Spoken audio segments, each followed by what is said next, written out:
토크앤드시티 코너로 넘어오셨습니다. 테슬라 사이버트럭 뜨거운 관심을 받고 있는데요. 못 먹어도 고인 이유 그 설명을 오늘 손석우 경제평론가님께서 해주시도록 하겠습니다. 평론가님 안녕하세요. 안녕하세요. 네.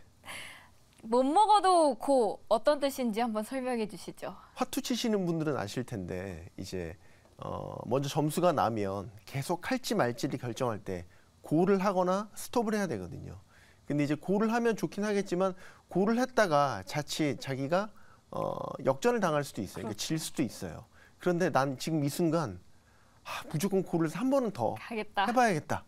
라는 이제 마음이 강하게 들 때가 있거든요. 사실 대부분 그래요. 그럴 때 우리가 이렇게 외치죠. 못 먹어도 고.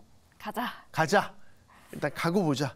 지금 사이버 트럭이 저는 딱 그 상황인 것 같아서요. 생산도 안 되고 뭐 논란도 많고 그런데 일단 가야 돼. 말도 많고 탈도 많은 이 사이버 트럭 일단 고입니다. 일단 고. 사이버 트럭 그래서 결국은 출시된다라고 하는데 생중계까지 계획이 되고 있습니다. 현지 분위기는 일단 어떻습니까?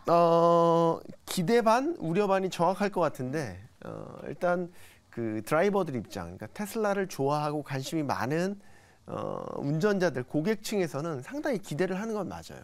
근데 좀 자동차를 조금 안다 싶은 전문가들 혹은 뭐 주식시장에서 애널리스트들 테슬라의 사이버 트럭을 보고 아휴 저거 문제 약간 이런 분위기인 거예요. 그래서 갈리긴 하는데 저는 사실 고객 입장에서 봐야 된다라고 생각을 하고 고객 입장에서는 어쨌든 지금 거의 임박했어요. 우리 시각으로 보면 이제 내일 새벽 3시. 네. 한 4시간 남았나요? 3-4시간 남았나요?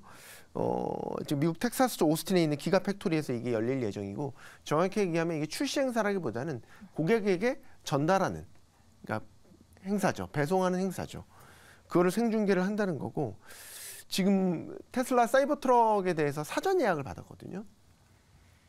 200만 대 넘게 지금 사전 예약이 들어왔어요. 굉장히 많이 들어온 거죠, 주문이. 그럼요. 이게 연간 판매량보다 훨씬 더 많아요. 그러니까 테슬라 모델 4개 거의 180만 대, 그 정도 200만 대 그렇게 파는데 이 모델 하나에 대해서 사전 예약으로만 이렇게 들어온 거예요. 그러니까 답답할 노릇이겠죠. 지금 잘 못 만들어내고 있는데 그래서 어쨌든 그만큼 대중들의 관심이 높다라는 얘기고 현지에서는 굉장히 흥분하고 있다. 어떻게 나올까 과연 그 우리가 겉모습으로만 봤던 그 모습이 실제로 이제 우리가 도로에서 운전할 수 있게 된 건데 어떻게 나올까? 뭐 모양 보셔서 아시겠지만 특이하잖아요. 굉장히 특이하게 생겼고 저는 로봇인가라고 할 정도로 이게 굉장히 딱딱하게 각이 져 있더라고요. 로봇으로 갑자기 변신할 것 같죠. 네, 그렇게 되게 특이하게 생겼다라는 인상을 받았는데 특이해서 더 관심이 가는 것도 맞는 것 같아요. 다만 관심이 많았던 만큼 우여곡절 또한 굉장히 많았습니다. 네, 굉장히 많았죠. 이게 2019년 11월에 최초로 이 디자인, 컨셉트 자체를 이거를 공개를 했거든요. 그때만 해도 굉장히 뭐 분위기 좋았죠. 의기양양했죠. 테슬라 워낙 잘 나갈 때였고 뭐 일론 머스크 그렇지만 그 마치 곧 손에 잡힐 것처럼 얘기를 많이 했었는데 뭐 결국 많이 미뤄졌지 않습니까? 결과적으로 이제 4년 만에 출시가 되는 셈이죠. 아까 저희가 디자인 잠깐 얘기는 했지만 디자인 자체가 굉장히 혁신적 나오네요. 화면에. 되게 특이하잖아요.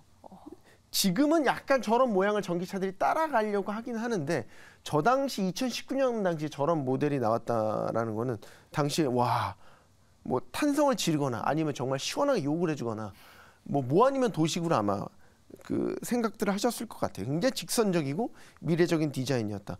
마치 우주선 속에 있어도 그 어울릴 것 같은. 맞아요. 그다음에 스테인리스 강을 쓴다고? 라는 이제 굉장히 독특한 외장재를 사용했다라는 점. 하여간에 이런 모든 독특한 컨셉들이 굉장히 기대를 불러 모았는데 드디어 이제 머스크가 여러 차례 뭐 긍정적으로 얘기했다가 또 철회했다가 다시 또 막 기대를 불러 일으켰다 이걸 하다가 이 올해 1분기 실적 발표 때 설명회를 했는데 이때 구체적인 얘기를 처음 이제 하게 되죠. 3분기에 인도가 이뤄질 예정이야. 그때 이제 하면서 드디어 구체적인 시점까지 왔구나라고 했는데 이전에 워낙 말을 많이 바꿔가지고 또 사실 반신반의하는 분위기는 분명히 있었지만 어쨌든 우여곡절 끝에 이제 공개가 잠시 후 몇 시간 후에 공개가 됩니다.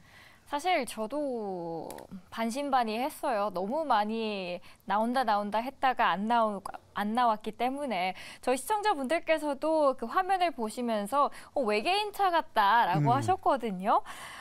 이미 이제 뭐 출시가 거의 확정시 됐지만 사실 이게 나온다 하더라도 나오고 나서도 많은 문제들이 있을 것이다라는 전문가들의 말이 있습니다. 뭐 생산 자체에도 어려움이 있다고요. 일단 산유를 끌어온 거 보면 알 수 있잖아요. 그러니까 이 사이버 트럭을 생산한다는 것 자체가 테슬라에겐 굉장히 큰 도전 과제라고 봐야 될 것 같고, 뭐 이런 얘기도 하더라고요. 악몽이라고. 이런 얘기를 할 정도로 출시 후에도 지금 생산 문제는 계속될 것으로 예상이 되죠. 그 사전 예약 200만 대 넘게 들어왔다고 하는데 지금 생산 능력으로 따지면 이거를 언제 다 인도를 할 수 있을지 알 수가 없다라고 하고, 다 생산량에 대해서는 베일에 가려져 있지만 예측치로는 2,000대, 3,000대 정도 많이 만들면, 그러면은 지금 200만 대니까 몇 년 걸리죠? 저도 계산이 잘 안 나오네요. 예. 이런 상황인 거잖아요. 그 머스크가 최근에 이제 사이버 트럭 생산과 관련해서 이런 얘기도 했어요. 우린 스스로 무덤을 팠다. 이런 얘기를 했을 자기 정도로 스스로. 이번에 처음 고객 인도 행사가 몇 대냐면 10대라고 하더라고요. 10대 가지고 지금 최초 이제 공개 행사를 하는 거 아니겠습니까? 지금 생산할수록 손해를 보기 때문에 초기 물량을 많이 늘리고 싶어도 늘리지 못하는 속사정도 있다라고 하고, 가격도 지금 문제예요. 가격도 이제 어느 선에서 이걸 적정하게 할 거냐. 경쟁력이 있는 가격대가 되려면 비교 차종이 있어야 되잖아요. 리비안이 전기 트럭이 보면 73,000달러. 우리 돈으로 따지면 지금 환율로 한 이제 9천만 원? 뭐 그 정도 되겠네요. 정말 옵션 더 붙이면 1억 가까이 되는. 포드 F150 라이트닝 전기 트럭. 이게 5만 달러. 이건 좀 아주 저렴하게 나왔죠. 이거는 사실 이제 기존에 원래 F150이라는 트럭이 있었기 때문에 개발 제한이 상당히 적었기 때문에 좀 5만 달러 선에서 경쟁력 있게 나왔는데, 그러면 이 차는 어느 정도 해야 될 거냐? 어느 정도 가격이 되면 사시겠어요? 저는 지금 나와 있는 것도 못 샀습니다. 네.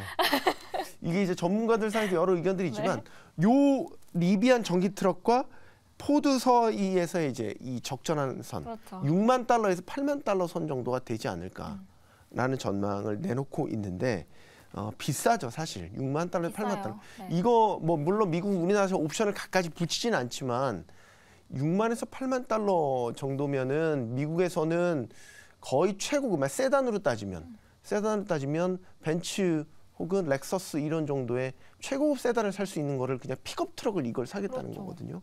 그래서 어떻게 소비자들에게 어필을 할지는 모르겠지만 뭐 외장재를 쓴 거나 개발비나 생산의 어려움이나 토로했을 때 이 정도 가격대는 나와야 되지 않을까. 이번에 일론 머스크의 오너 리스크가 항상 이제 문제가 되잖아요. 네.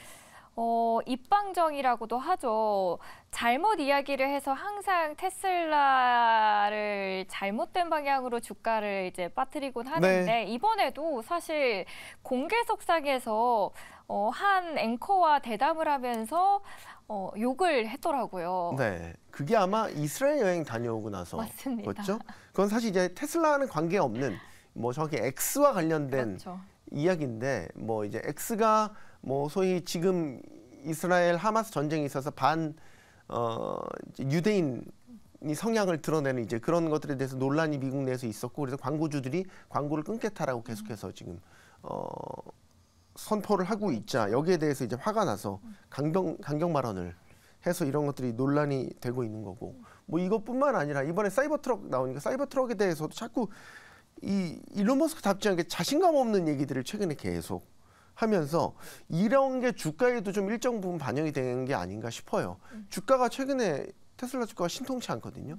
뭐 조금 크게 반등 엊그저께 하긴 했지만 전반적인 흐름으로 보면은 신통치가 않아요. 이게 이제 사이버 트럭 출시 앞두고 더 이런 경향이 나타났다는 거는 사실 이런 일론 머스크의 입방 정도 한 몫을 하지 않았나 이런 생각을 하게 됩니다.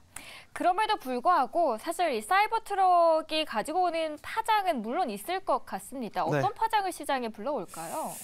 오랜만에 등장하는 테슬라의 신차란 말이죠. 그렇죠. 거기에 대한 신차 효과라고 해서 신차에 대한 기대감이 기본적으로 있는 거고, 특히 이제 테슬라 입장에서는 전기 픽업 트럭에 있어서의 첫 도전장이라는 점에서 테슬라에 아주 충성도 높은 고객들 많지 않습니까?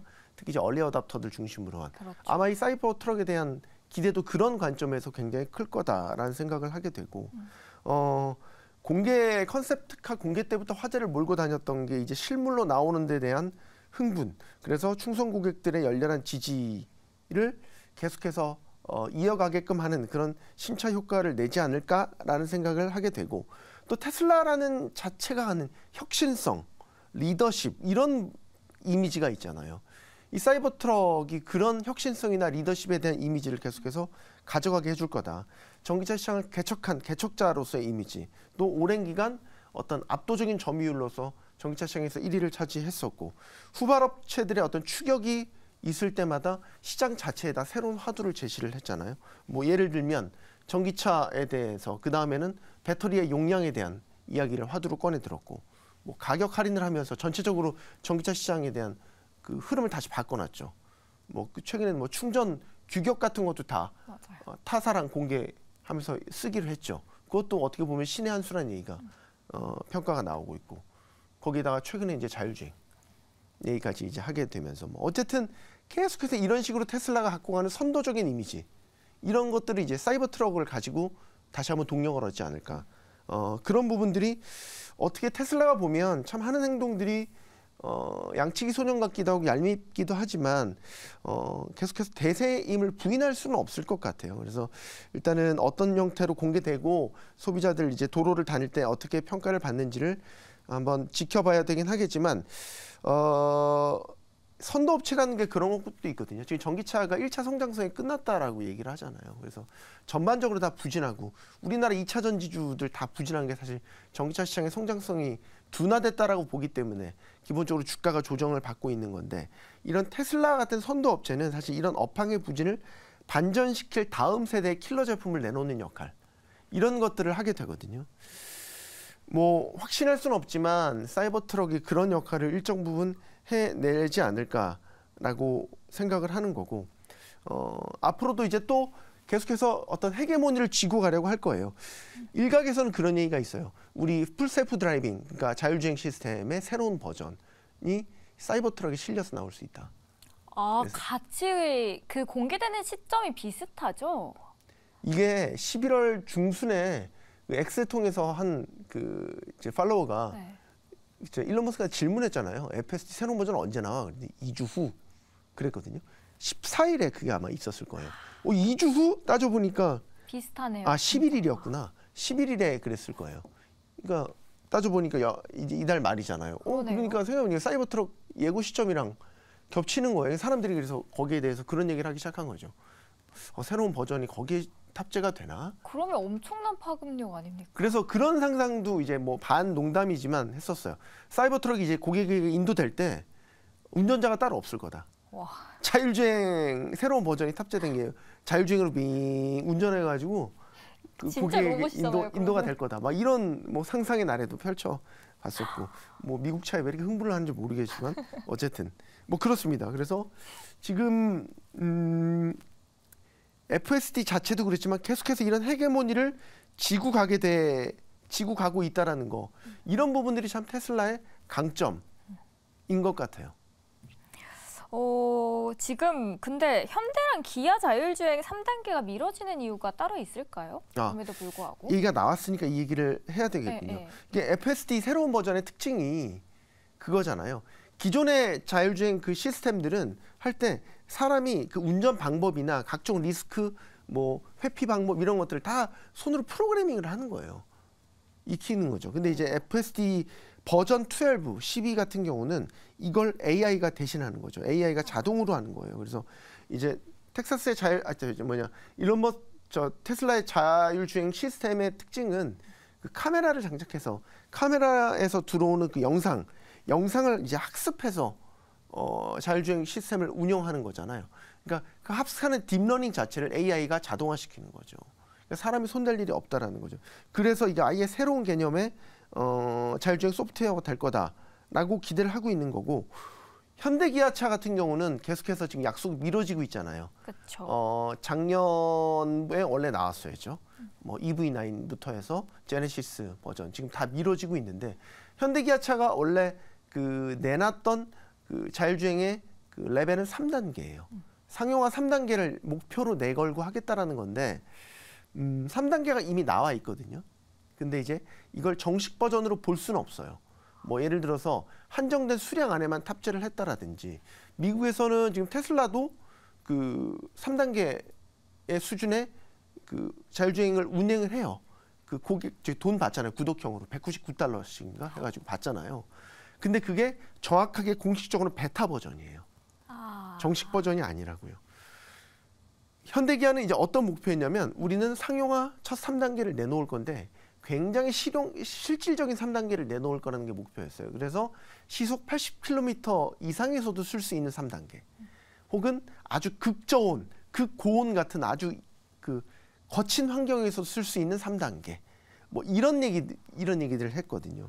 그래서 우리는 실질적인 3단계를 할 건데 이게 약속이 지켜지지 않는 이유는 이렇게 3단계를 완전하게 운영을 하려면 정말 엄청난 양의 방대한 데이터들이 다 입력이 돼야 되고 그걸 이제 프로그래밍을 해야 되는 건데 그걸 하려면은 그것과 관련된 통신 칩이라든지 여러 하드웨어 사양들도 따라가 줘야 되거든요. 그런 것들이 지금 계속해서 안 되는 거라고 지금 예상을 하고 있는 거고 이걸 다 하자면 또 차체가 너무 무거우니까 그 프로그래밍 자체가 너무 무거워져서 제대로 운영이 안 되는 이런 딜레마에 빠진 거 아닌가라는 생각을 하게 되는데 예를 들어서 그런 3단계 자율주행차가 1시간 운행하려면 어느 정도의 데이터를 생성해야 되냐면 4000GB예요. 1시간 운행하는데 이게 90분짜리 영화를 8000편 다운로드 받아야 돼요. 8000편이나요. 그러니까 여기에 따른 프로세서는 어떻게 할 것이며 통신 인프라도 다 뒷받침돼야 되는데 문제라는 거죠. 그리고 이제 현행 법도 사실 완벽하게 정비가 안 됐죠. 그렇죠. 아직 3단계부터는 사실 이제 운전대에서 손을 놔도 되는 단계인데 이거에 대한 법은 현행법이 완벽하게 자리를 안 잡은 게 제조사에 일단은 1차적인 책임을 물리우고 있는 형태인 거고 이걸 지금 개정하겠다라는 방향이 있거든요. 그래서 현대기아차에서 이걸 섣불리 내놨다가는 사고가 났었을 때 사고 책임부터 리콜, 거기에 따른 이미지 손해 이런 것들을 감당하기 자신이 없는 거죠. 그래서 빨리 내놓을 이유가 없다. 그래서 어쨌든 결과적으로 약속을 어기게 됐지만 현대기아차 입장에서도 어쩔 수 없는 뭐 답답한 상황이 이어지고 있는 것 아닌가 이런 생각을 하게 됩니다. 아직까지는 좀 지지부진한 상황이고 그나마 테슬라가 그 선두주자에 좀 있는 것 같습니다. 전기차 시장에도 사이버 트럭은 일종의 매개 효과를 그러면은 일으킬 것 같아요. 지금 전기차 시장이 다 후퇴하고 있잖아요. 네. 미국의 포드, GM 다 뭐 투자 계획 축소하거나 철회하거나 지금 이 사이버 트럭이 이런 기대를 하게 돼요. 전기차 시장이 새로운 성장 엔진이 되지 않을까라고 이제 하는 부분.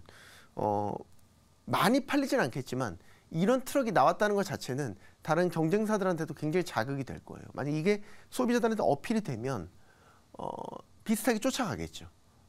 이런 식으로. 뭐 그냥 단순하게 보면 스테인리스 차들이 더 많이 나올지도 모르죠. 그리고 뭐 이런 우주선 컨셉의 이런 차들도 전기차 시대에서 먹히는구나. 어필이 되는구나라고 해서 관련된 비슷한 경쟁적인 투자들이 일어날 수 있는 거겠죠. 그래서 개성 넘치는 이런 전기차의 컨셉트카 이런 시장도 하나의 어떤 니치 마켓으로 또 만들어질 수 있지 않을까? 그러니까 어떤 지금 약간 침체된 전기차 시장의 다시 어떤 한번 활기를 북돋는 어떤 성장 엔진 이런 부분들에 대해서 기대를 하고 있는 거고 다시 말씀드리지만 지금 이 사이버 트럭에는 새롭게 또 탑재가 되는 게 배터리예요. 4680 배터리. 네. 이게 이제 그 테슬라에서도 굉장히 자랑을 했던 밀도 부분이나 충방전이나 안전성이나 이런 거에서 자랑을 했는데 이것도 지금 기술적인 한계가 있는 것 아니야라는 이제 우려를 갖고 있는데 공개되는 거 한번 보시죠. 이 4680 배터리 같은 거 새롭게 탑재되는 것도 굉장히 많은 어떤 시사점이 될 거예요. 그리고 자율주행도 마찬가지고요. 정말 어떤 부분들을 공개를 할지는 아직 공개가 되기 전이라서 저희가 알 수는 없지만 기대가 많이 됩니다. 얼마 전에는 스페이스가 2차 로켓 발사를 감행했었는데 일론 머스크의 6회공 프로젝트가 그러면 다시 한번 주목받고 있는 분위기가 형성되는 것 같습니다. 네. 그 전에 우리 한번 얘기했던 거 이제 스타링크 얘기했었잖아요. 위성 인터넷. 그 이제 실질적으로 이익으로도 돈을 벌기 시작하면서 세계적으로 호평을 받고 있는 위성 인터넷 서비스고, 거기에다가 스페이스X는 이제 화성 탐사를 목표로 한 로켓을 계속 쏘아 올리고 있고, 지상에서는 일단 테슬라, 뭐 그다음에 최근에 AI 그 그락 출시를 하면서 AI 경쟁에도 뛰어들었죠. 혹시 그 뉴럴링크라고 기억하시는지 모르겠는데, 요즘에는 많이 언급되고 있지는 않지만 뇌와 칩을 연결해서 이제 하는 프로젝트, 뉴럴링크라는 것도 있고, 요즘에 또 좀 많이 언급하진 않지만 원래 그 지하에 설치하려고 했던 초고속 자기부상 열차, 그 프로젝트도 있어요. 그런 프로젝트도 있고, 로봇 프로젝트도 있는 거 아세요? 옵티머스라는 로봇 프로젝트. 옵티머스는 알죠. 네. 옵티머스 이제 영화잖아요. 근데 이제 그 일론 머스크가 이제 그런 휴머노이드 로봇 만드는 프로젝트 옵티머스라고 명명을 했었고, 그런 프로젝트도 진행을 하고 있죠. 그래서 그 미국 정부가 일론 머스크에 대해서 얘 가만히 놔두면 난 제어가 안 되겠는데, 이제 이런 식의 두려움을 갖기 시작했고, 뭐 물론 정해진 건 아니지만 일론 머스크를 제어하는 법을 만들어야 되는 거 아니야? 이제 이런 얘기가 나올 정도로 일론 머스크의 파워가 상상 이상으로 계속해서 커지고 있다라는 거죠. 지금 일론 머스크가 민간 위성으로 쏘아 올린 위성 수가 4,600개예요. 그러니까 지구 주변의 저고도에서 돌고 있는 4,600개가 촘촘하게 이 돌면서 온갖 역할을 다 하고 있는 거거든요. 만약에 스타링크가 지금 이제 선박이라든지 특수시설 같은 데 인터넷을 제공하고 있는데, 일론 머스크가 어느 날 뿔이 나가지고 스타링크 인터넷 서비스 제공 안 할 거야 라고 한다면 난리가 나요. 지금 러시아 우크라이나 전쟁하고 있는데 우크라이나에 스타링크 서비스 무료로 제공하고 있거든요. 이거 만약에 자기가 안 하겠다라고 하면 전쟁의 양상을 바꿀 수도 있어요. 그 정도로 지금 일론 머스크의 파워가 세졌고, 그 파워가 세진 것에 대해서 미국 곳곳에서, 정부 곳곳에서 이거 경계해야겠다, 제어시켜야겠다라는 움직임마저 일고 있다라는 겁니다. 그 경계를 혹시 조금이나마 이번에 노조가 결성이 되면은 해줄 수 있을 가능성이 있을까요? 노조가요? 네. 노조는 조금이라도. 근데 노조를 워낙 일론 머스크가 공개적으로 싫어한다라고 싫어하죠. 네, 얘기를 했기 때문에 네. 뭐 갈등의 요소가 될 수는 있겠죠. 하지만 네, 육해공 프로젝트가 앞으로 나가는 데 있어서 아직은 뭐 변수가 되진 않을 것 같은데. 사실 이번에 스페이스X 그 발사에서도요, 물론 완벽한 성공은 아니었지만 성공적이었다라는 평가를 계속 받고는 있습니다. 지금까지 손석구 평론가와 많은 이야기 나눴고요. 오늘도 잘 들었습니다. 네, 고맙습니다.